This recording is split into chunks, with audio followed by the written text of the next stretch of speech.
اس وقت بھی پڑھی جاتی رہی جب وہ لوگ برکھپ گئے تھے، جن کی باتوں کے جواب میں سے نازل فرمایا گیا تھا، اور وہ لوگ بھی مسلمان ہونے کے بعد اسے پڑھتے رہے جو اس کی نزول کے زمانے میں کافر مشرک تھے۔ ان کے گزر جانے کے بعد صدیوں بعد آج بھی مسلمان اس کو پڑھتے ہیں، کیونکہ کفر اور کافری سے بیزاری اور لا تلخی ایمان کا دائمی تقاضا ہے۔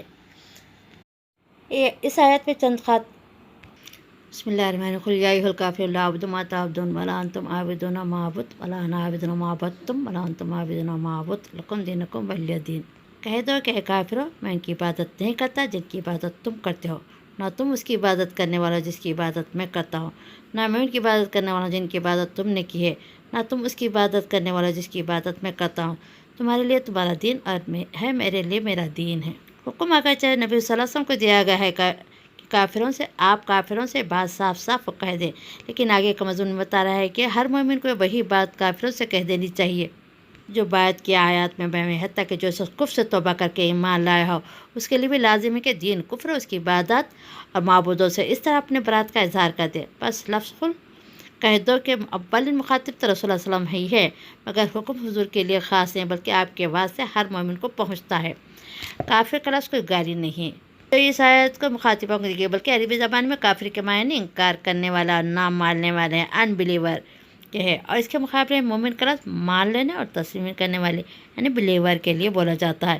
لہٰذا اللہ کے حکم سے نبی صلی اللہ علیہ وسلم کا یہ فرمان ہے کہ اے کافرو، دراصل اس معنی میں ہے کہ اے وہ لوگوں جنہوں نے میری رسالت، میری لائی ہوئی تعلیم کو ماننے سے انکار کر دیا ہے۔ اس طرح ایک مومن جب یہ لفظ کہے تو اس کے مراد محمد صلی اللہ علیہ وسلم پر ایمان لانے والے ہوں گے۔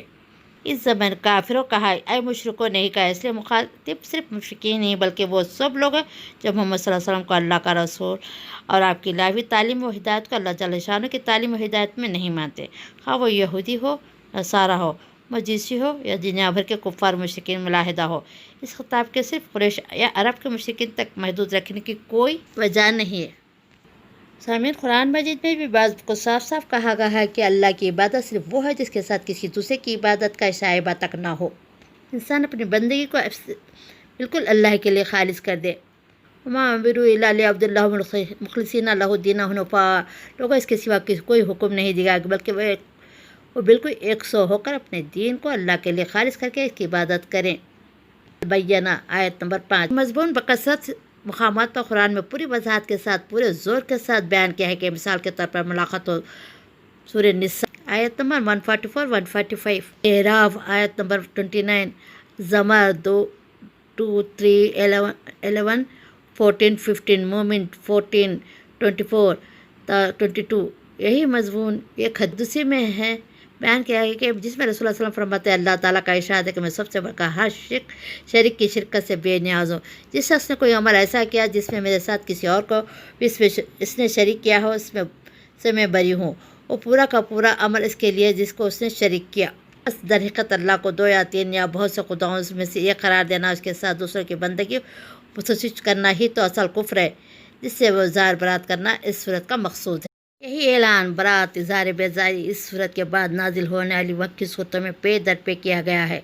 چنانچہ سورہ یونس میں فرمایا کہ اگر تجھے چھٹلاتے ہیں تو کہہ دے کہ میرا عمل میرے لیے ہے اور تمہارا عمل تمہارے لیے، جو کچھ میں کرتا ہوں اس کی ذمہ داری سے تم بری ذمہ ہو، جو کچھ تم کر رہے ہو اس کی ذمہ داری سے میں بری ہوں۔ آیت نمبر 41۔ پھر آگے چل کر اس سورہ میں فرمایا گیا کہ اے نبی کہہ دو کہ لوگوں، اگر تم میرے دین کے متعلق ابھی تک کسی شبہ میں ہو تو سن لو کہ اللہ کے سوا تم جن کی بندگی کرتے ہو میں ان کی بندگی نہیں کرتا بلکہ صرف خدا کی بندگی کرتا ہوں جس کے اختیار میں تمہاری موت ہے۔ آیت نمبر 104۔ سورہ شعراء میں فرمایا اے نبی اب اگر یہ لوگ تمہاری بات نہیں مانتے تو کہہ دو کہ جو کچھ تم کرتے ہو اس میں سے میں بری ذمہ ہوں۔ آیت نمبر 216۔ سورہ سبا میں فرمایا ان سے کہو جو حضور ہم نے کیا ہے اس کی باز پرست تم سے نہ ہوگی، جو کچھ تم کر رہے ہو اس کی کوئی جواب طلبی ہم سے نہیں کی جائے گی۔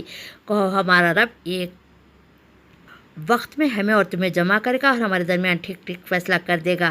آیت نمبر 25 اور 26۔ سورہ زمر میں فرمایا ان سے کہو اے میری قوم کے لوگوں تم اپنی جگہ کام کیے جاؤ، میں اپنا کام کرتا رہوں گا، ان قریب تمہیں معلوم ہو جائے گا کہ کس پر رسوا کن عذاب آتا ہے اور کیسے وہ سزا ملتی ہے جو ٹلنے والے نہیں۔ آیت نمبر 39-40۔ پھر یہی سبق مدینہ طیبہ میں تمام مسلمانوں کو دیا گیا کہ تم لوگوں کے لیے ابراہیم اور اس کے ساتھیوں میں ایک اچھا نمونہ ہے کہ انہوں نے اپنے قوم سے صاف کہہ دیا کہ ہم تم سے اور تمہارے ان معبودوں سے جن کو تم خدا کے چھوڑ کر پوچھتے ہو قطعی بیزار ہیں۔ ہم نے تم سے کفر کیا اور ہمارے اور تمہارے درمیان ہمیشہ کے لیے عداوت ہوگی تب تم اللہ واحد پر ایمان نہ لاؤ۔ امتحانہ آیت نمبر 4۔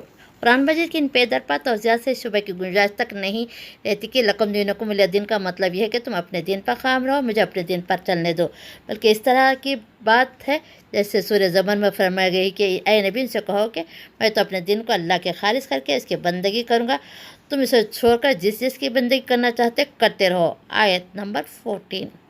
اس آیت سے امام ابو حنیفہ امام شافعی نے استدلال کیا ہے کہ کافروں کے مذاہب خواہ باہم کتنے ہی مختلف ہو لیکن کفر ہے بحیثیت مجموع ایک ہی ملت ہے، اس لیے یہودی عیسائی کا اور عیسائی یہودی کا اس طرح ایک مذہب کا کافر دوسرے مذہب کے کافر کا وارث ہو سکتا ہے اور ان کے درمیان نسب یا نکاح کسی سبب کی بنا پر کوئی ایسا تعلق ہو جو ایک کی وراثت دوسرے کو پہنچانے کا متقاضی ہو۔ برخلاف اس کے امام مالک، امام اوزاعی، امام احمد اس بات کے خیال ہے کہ ایک مذہب کے پیرو دوسرے مذہب کے پیرو کے وراثت نہیں پا سکتے۔ اس کا استدلال اس حدیث سے ہے جو حضرت عبداللہ بن عمرو بن عاص سے منقول ہے کہ رسول اللہ صلی اللہ علیہ وسلم نے فرمایا لا یتوارث اہل الملتین شتیٰ، دو مختلف ملتوں کے لوگ ایک دوسرے کے وارث نہیں ہو سکتے۔ مسند احمد، ابو داؤد، ابن ماجہ، دارقطنی۔ ایک حدیث ترمذی نے حضرت جابر سے اور ابن حبان نے حضرت عبداللہ بن عمر سے، بزار نے حضرت ابو ہریرہ سے نقل کی کہ اس مسئلے پر مفصل بحث کرتے ہیں۔ مسلک حنفی کے مشہور امام شمس العلماء سرخ لکھتے ہیں کہ کفار آپس میں ان سب اسباب کے بنا پر بھی ایک دوسرے کے وارث ہو سکتے ہیں جن کی بنا پر مسلمان آپس میں ایک دوسرے کے وارث ہوتے ہیں۔ ان کے درمیان بعض ایسی صورتیں بھی توارث ہو سکتا ہے جن میں مسلمان کے درمیان نہیں ہوتا۔ حقیقت کہ اللہ نے بس دو ہی دین قرار دیے ہیں، ایک دن حق دوسرا دن باطل، چنانچہ فرمایا لکم دینکم ولی دین۔ اس نے لوگوں کے دو ہی فریق رکھے ہیں، ایک فرق جنتی ہے اور وہ مومن ہے، دوسرا فرق دوزخی ہے اور بحثیت مجموعی تمام کفار ہیں۔ اس نے دو ہی گروہوں کو ایک دوسرے کا مخالف قرار دیا ہے۔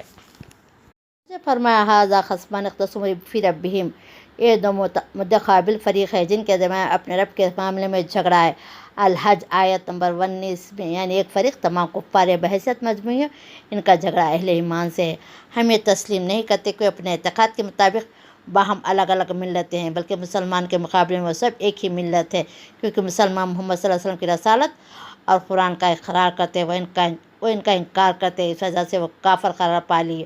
مسلمانوں کے معاملے میں وہ سب ایک ملت ہے۔ حدیث لا توارث اہل الملتین اس بات کی اشارہ کرتی ہے کہ جس کا ہم نے ذکر کیا ہے، کیونکہ ملتین دو ملتوں کی تشریح رسول اللہ علیہ وسلم نے اپنے ارشاد سے کر دی ہے کہ لا یرث مسلم کافر ولا کافر المسلم، مسلمان کا کافر کا وارث نہیں ہو سکتا اور نہ کافر مسلمان کا وارث ہو سکتا ہے۔ 130 صفحات 30-32۔ امام سرخسی نے یہاں جس حدیث کا حوالہ دیا کہ اسے بخاری، مسلم، نسائی، احمد، ترمذی، ابن ماجہ، ابو داؤد نے حضرت ابو اسامہ بن زید سے روایت کی ہے۔